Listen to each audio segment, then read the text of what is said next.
अस्सलाम वालेकुम।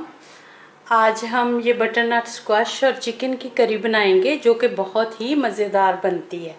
इसके लिए जो सामान चाहिए वो मैं आपको बता देती हूँ। आज हम ये जो रेसिपी बनाएंगे इसके लिए मेरे पास आधा किलो बोनलेस चिकन है, 2 टमाटर हैं, 2 प्याज हैं, जो कि 250 ग्राम प्याज है, 250 ग्राम ही मेरे पास टमाटर है, और आधा किलो ही मेरे पास ये बटरनट स्क्वाश है जो कि हलवा कद्दू होता है।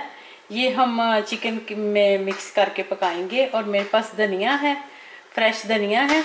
ये मेरे पास पेपरिका 1 टीस्पून, हल्दी 1/2 टीस्पून, नमक 1 teaspoon, black pepper 1/2 teaspoon, red chilli 1 teaspoon, cumin seed जो ज़ीरा है वो मेरे पास 1/2 टीस्पून, 2 हरी मिर्चें हैं, एक मेरे पास जो टेबल स्पून है वो अदरक लहसुन की पेस्ट है, 1/4 कप मेरे पास ऑयल है, और ये मेरे पास 1 कप पानी है।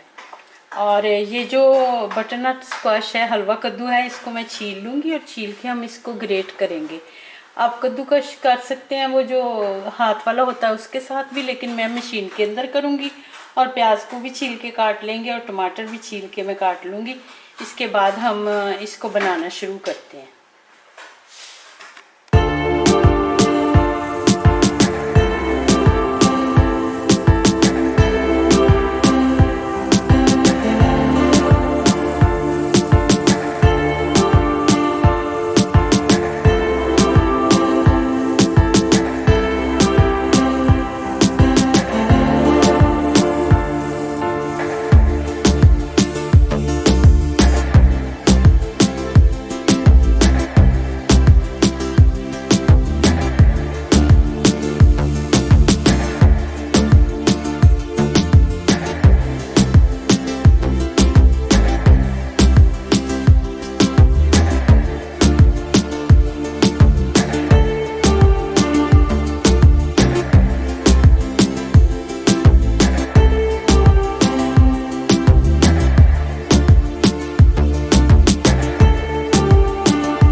मिनट से ये दम पे पक रहा था। अब हम इसको सर्व करेंगे। आप इसको चावलों के साथ भी खा सकते हैं, चपाती के साथ, नान, जैसे भी आपको अच्छा लगे। आप मेरे चैनल को सब्सक्राइब करें और मेरी रेसिपी को लाइक करें अगर आपको अच्छी लगे। तो दुआ में मुझे याद रखिएगा। अल्लाह हाफिज़।